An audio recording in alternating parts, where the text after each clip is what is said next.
Varicose veins కి సరైన చికిత్స కోసం సంప్రదించండి ఎవిస్ హాస్పిటల్. గోధూళి దూసరిత కోమల గోపవేశం గోపాల బాలక శతైరనుగమ్యమానం సాయంతనే ప్రతిగృహం పశుబంధనార్థం గచ్చంతమచ్యుత శిశుం ప్రణతోస్మి నిత్యం. భాగవత కథాసుధకి స్వాగతం. ఇంద్రుడు గోకులం మీద కోపంతో సంవర్తకములనే మేఘాలని, ప్రళయకాలంలో మాత్రమే వదిలిపెట్టే మేఘాలని ఈ గోకులం మీదకి వదిలిపెట్టి మీ ఇష్టారాజ్యంగా వాన కురిపించండి, మీ వెనకాల మరుత్తులు వస్తారు, నేను కూడా ఐరావతాన్ని ఎక్కి వస్తాను, వీళ్ళ సంగతి ఏమిటో చూద్దామన్నాడు. అనేసరికల్లా ఏముంది, వదిలిపెడితే చాలు, నీకు అవకాశం ఇస్తున్నాను, రెచ్చిపోంటే ఎవరైనా సరే అవకాశం ఉన్నంత మేరకు వెళ్ళిపోతారు ముందుకి. ఈ సంవర్తక మేఘాలు కారు మబ్బులు కమ్ముకున్నాయి గోకులం మీద. ఉన్నట్టుండి విపరీతమైన మేఘాలు, పెద్ద జంఝామారుతాలుగా గాలి, ఆ తర్వాత ఏనుగు తొండంతో కురిపిస్తుందా అనేటువంటి పెద్ద విపరీతమైన వాన, అక్కడి నుంచి గాలికి తోడుగా శిలలు రాలి పడుతున్నాయేమో అనిపించేంత పెద్ద పెద్ద వడగళ్ల వర్షం.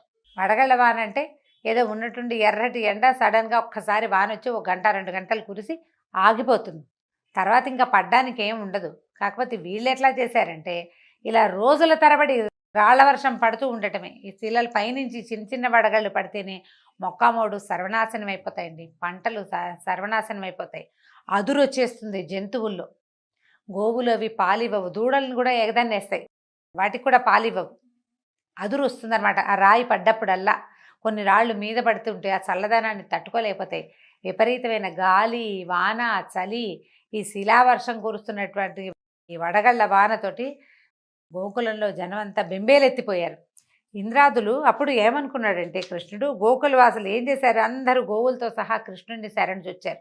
నువ్వు ఇంద్రుడికి యజ్ఞం వద్దన్నావు, నువ్వు చెప్పినట్టుగా ఈ యాగం చేసేసరికల్లా ఇగో ఈ ఉత్పాతం వచ్చింది, ఇప్పుడు ఏం చెయ్యాలని కృష్ణుడిని శరణుజొచ్చారు. వాళ్ళు రాజు దగ్గరికి వెళ్ళల, నందుడి దగ్గరికి. కృష్ణుడి దగ్గరికి ఎందుకు వచ్చారంటే అతను అతిమానుషమైన చాలా క్రియలు చేస్తున్నాడు. అప్పటికి ఎంతమందో రాక్షస సంహారం చేశాడు, ఎన్ని విధాలైన మాటలు, అతని ప్రతి చేష్ట ఒక దివ్యమైన చేష్టగానే తెలుస్తూ ఉంది. దాంతో అందరూ అతని పాదాలు శరణుజొచ్చారు. ఏదో ఒకటి ఉపాయం చేయమంటే ఈయన ఏమనుకున్నాడంటే, ఇంద్రాదులు మేము లోకాలను పాలిస్తామనే బలంతో గర్వించి ఉన్నారు. దేవతలంటే సాత్విక ప్రవృత్తితోటి ఉండాలి, వాళ్ళకి ఇట్లాగా రాజసిక ప్రవృత్తి, తామసిక ప్రవృత్తి ఉండకూడదు. నేనే అని అనుకోకూడదు, మొదటిది అంతా నేనే, నా వల్లే ఇది నడుస్తుంది అనకూడదు, నన్ను కాదని వాడిని అంతు చూస్తాననకూడదు. ఒకటి రాజసిక ప్రవృత్తి, రెండోది తామసిక ప్రవృత్తి. నా అంత వాడిని నేనేనని గర్వించడం రాజస ప్రవృత్తి. గర్విస్తూ ఉంటే ఒక రకం, ఎవరైతే నా మాట కాదంటాడో, ఎవడైతే నన్ను కాదంటాడో వాడు అంతు చూడాల్సిందేనని అనుకోవడం ఆసురీ ప్రవృత్తి, తామసిక ప్రవృత్తి అవుతుంది. దేవతలకు ఇలాంటిది తగునా? దిక్పాలకులు వాళ్ళ మీద కదా ప్రపంచమంతా ఆధారపడి ఉంటుంది. వాళ్ళు సజావైన సాత్వికమైన వర్తనతోటి ఉంటే సాటి మానవులందరూ సాత్విక వర్తన నేర్చుకుంటారు. ఇట్లా బలగర్వం, అధికార గర్వం, ధనగర్వంతో మదించి వాళ్ళు ఇష్టారాజ్యంగా ప్రవర్తిస్తే మిగిలిన వాళ్ళంతా చేసేదేమిటి, అదే చేస్తారు. అందుకని ఏమనుకున్నాడు, సన్మార్గం తప్పిన దేవేంద్రుడికి నేను ఇప్పుడు గర్వభంగం చేస్తాను. అతనికి కావాల్సింది అదే, గర్వం భంగం అయిపోవాలి అంతే. ఈ గోకులాన్ని నా కుటుంబంగా స్వీకరించాను, దీన్ని ఇంద్రాదుల దాడి నుంచి, ఇంద్రుని యొక్క దాడి నుంచి పూర్తిగా రక్షించి తీరతానని భావించాడు కృష్ణుడు. అక్కడి నుంచి ఏం చేశాడు, గోవర్ధన పర్వతం దగ్గరికి వెళ్ళాడట. వెళ్ళి చిన్నపిల్లవాడు పుట్టగొడుగుని పెకలించినట్టుగా ఆ పర్వతాన్ని ఒక్క చేత్తోటి పెకలించాడు, పైకి లేపాట. దానిని అదే చేతి మీద, ఏ చేత్తో పెకలించాడో అదే చేతి మీద దాన్ని ఇట్లా నిలబెట్టాడు. నిలబెట్టేసరికల్లా నిలబెట్టి పిలుస్తున్నాడు, గోకులవాసురారా అందరూ రండి, మీ గోవ సంపదతోటి ఈ పర్వతం కింద ఏర్పడిన పల్లంలోకి రండి. పర్వతాన్ని పెగలించేసరికల్లా దానికి లోతుగా ఉంటుంది కదా, దాని మొదలు అది గొయ్యిలాగా అవుతుంది. ఆయన గోతులోనే నిలబడి ఉన్నాడు, పల్లంలోకి రమ్మంటున్నాడు. ఈ పర్వతం నా చేతి నుంచి పడిపోతుందేమోనని భయపడకండి, ఇక్కడ మీకు వర్షం వల్ల భయం కానీ గాలి వల్ల బాధ కానీ ఉండదు, వాన గాలి మిమ్మల్ని బాధించవు, ఇందులోకి వచ్చేసేయండి అన్నాడు. ఈయన పోతన గారిది మహాద్భుతమైన పద్యం ఉందండి, మహా బాగుంటుంది. బాలుండెక్కడ బాలుండి ఇతడు కొండ దొడ్డది మహాభారంబు సైరింపగా జాలండో అని భయపడద్దు. వీడు చిన్నపిల్లాడు, ఇంత పెద్ద కొండ, ఇంత భారాన్ని తను ఎత్తగలడా లేదా అనే అసలు సంశయం వద్దు. ఏదైనా పర్వాలేదు, మొత్తం జంతు సంచయంతో వచ్చి దీని కింద నుంచోండి, ఏం భయం లేదు, ప్రమోదంగా హాయిగా సంతోషంగా నుంచోండి అని చెప్పాడట. చెప్పేసరికల్లా గోకులవాసులంతా తమ పిల్ల జెల్లాతోటి పశు సంపదతోటి పర్వతం కింద చేరిపోయారు. వాళ్ళకి ఆకలి బాధ లేదు, చలి బాధ లేదు. రోజులు గడుస్తున్నాయి. వర్షము, గాలి, వడగళ్ళు ఆగలేదు. గోకులవాసులకి కించిత్తైనా బాధ లేదు. గోకులం ఒక చిన్న ఊరు. ఈ పర్వతం బహుదొడ్డది. అంత పెద్ద పర్వతం కింద హాయిగా వెచ్చగా సుఖంగా హాయిగా నెగ్గళ్ళు వేసుకుని కూర్చున్నంత సుఖంగా ఉన్నారు. ఆకలి బాధ లేదు, చలి బాధ లేదు. చలి లేదు, ఆకలికి ఏముంది, కుటుంబం అంతా ఇక్కడే ఉంది. ఆవులు లోపలే ఉన్నాయి. ఏమైనా 4 రాళ్ళు పెట్టి పొయ్యి వెలిగించుకుని మంట చేసుకుని తిన్నారో ఏమో వాళ్ళు. లేదా భగవన్మాయా విలాసంతో ఆకళ్ళు దప్పులు లేనే లేవు. స్థిమితంగా ఉండిపోయారు. అయితే ఏమైంది, గోకులవాసులు ఆశ్చర్యపోయి చూస్తూనే ఉన్నారు. ఏమిటి రోజులు గడిచిపోతున్నాయి, తెల్లారిపోతుంది, రాత్రి అయిపోతుంది. వారం రోజులు గడిచిపోయినాయి. కృష్ణుడు కదలకుండా మెదలకుండా నిలబడ్డాడు. ఏ శ్రమ లేదు. గొడుగు పట్టుకున్నంత సింపుల్గా ఈ కొండని గొడుగల్లే ఎత్తేసేసాడు. వారం రోజులు ఎడతెరపి లేకుండా వర్షం పడిన గోకులంలో ఎవ్వరికీ కించిత్తు బాధ కానీ నష్టం కానీ కలగలేదు. వాన వల్ల ఇబ్బందులు చాలా ఉంటాయండి. వ్యవసాయదారులు, పశు ఆధారిత కుటుంబాల వాళ్ళు నిజంగా ప్రత్యక్ష నరకం వర్షాకాలం వస్తే. ఇది పల్లెటూళ్ళలో ఉన్న వాళ్ళందరికీ తెలుస్తుంది. గొడ్లు పాలు ఇవ్వవు.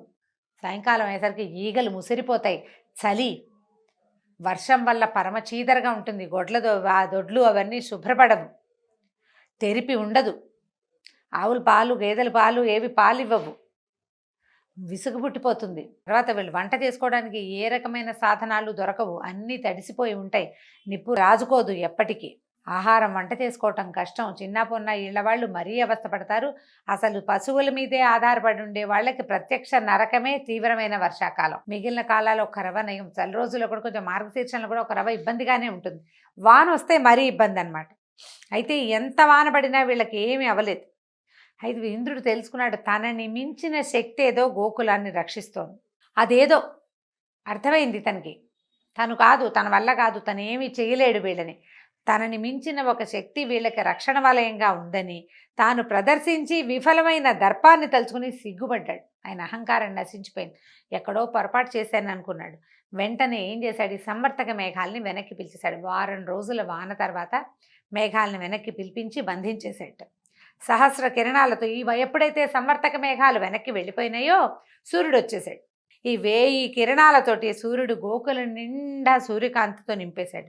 ఇంద్రుడి మనసులోని అహంకారం అనే చీకటి కూడా నశించి జ్ఞానమనే వెలుగు సూర్యుడు ఉదయించాడు. బుద్ధి తెలిసిందనమాట ఇతనికి. గోకులవాసుల హృదయంలో కృష్ణుడంటే ప్రేమ, ఆరాధన ఇబ్బడి ముబ్బడిగా ఇన్వడించాయి.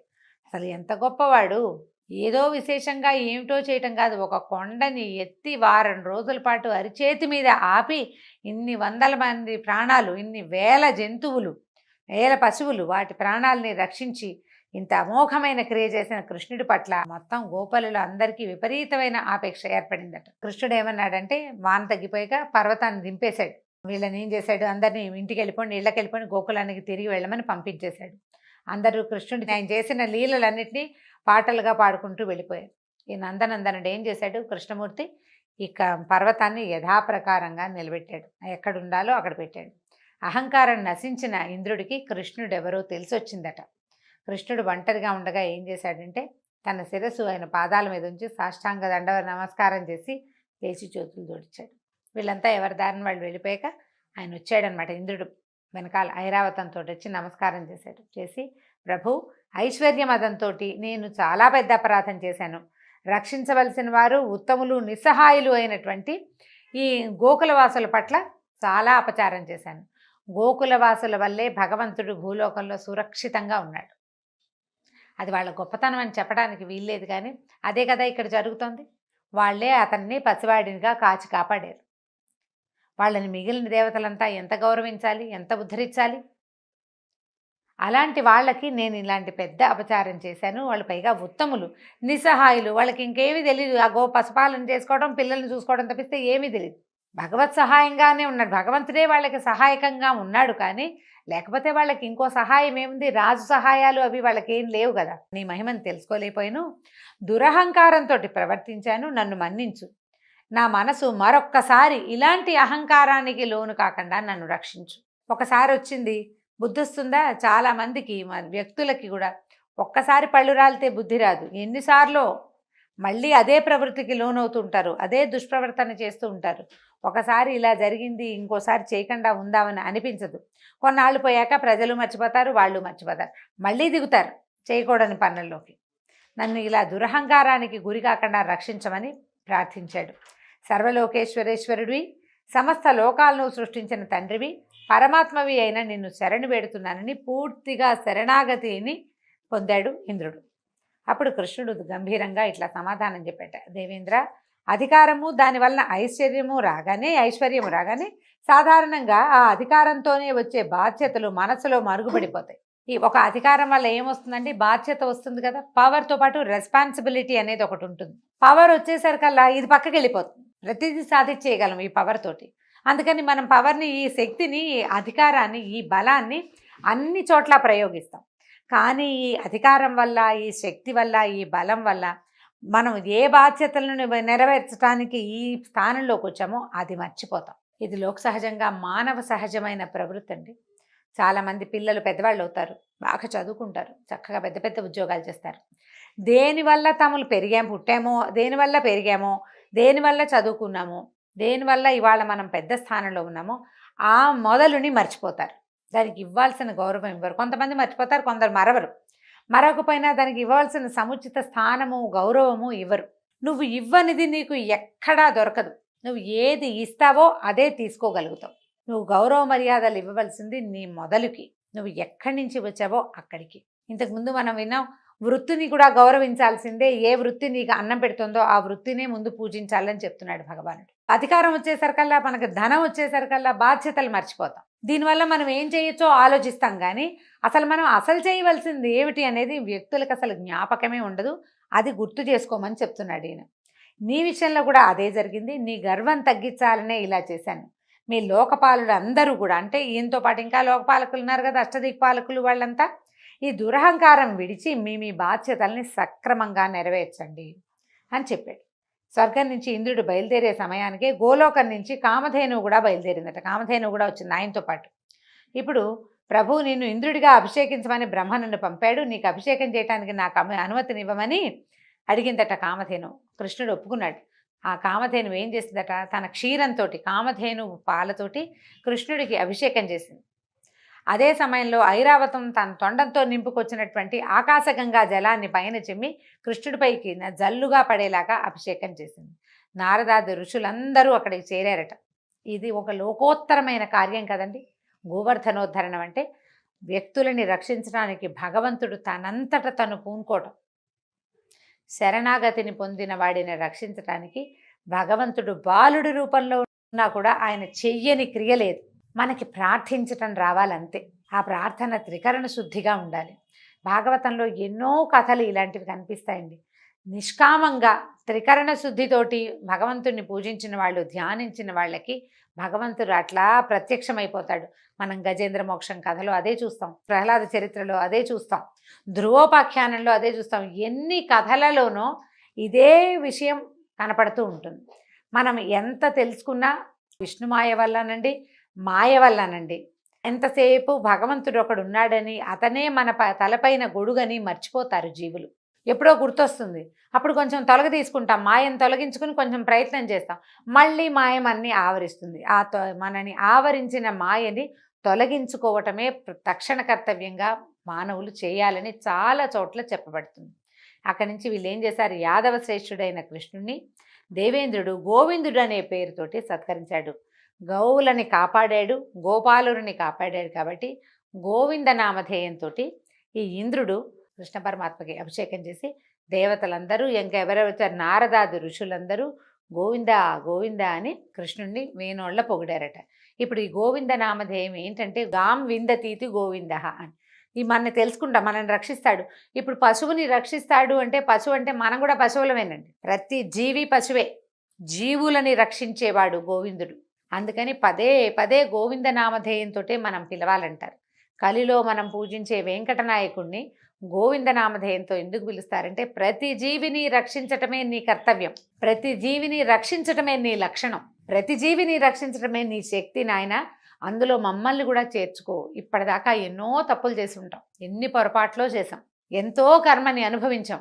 ఎన్నో కర్మలు చేసాం, ఇంకా ఎన్ని జన్మలు ఎత్తాలో తండ్రి, దీంతోటి ఆపు, ఈ జన్మతోటి మమ్మల్ని ఉద్ధరించు, మమ్మల్ని చేదుకో, నీ దగ్గరికి లాక్కో, మళ్ళీ పుట్టవలసిన అవసరం లేకుండా మమ్మల్ని బతికించు, అంటే శాశ్వతమైన స్థానానికి మమ్మల్ని చేర్చమని అడగటం కోసమే గోవిందనామధేయాన్ని పదే పదే పలకమని చెప్తారు. ఈ గోవిందనామధేయంతో ఈరోజు భాగవత కథాసుధ సమాప్తం. నమస్కారం.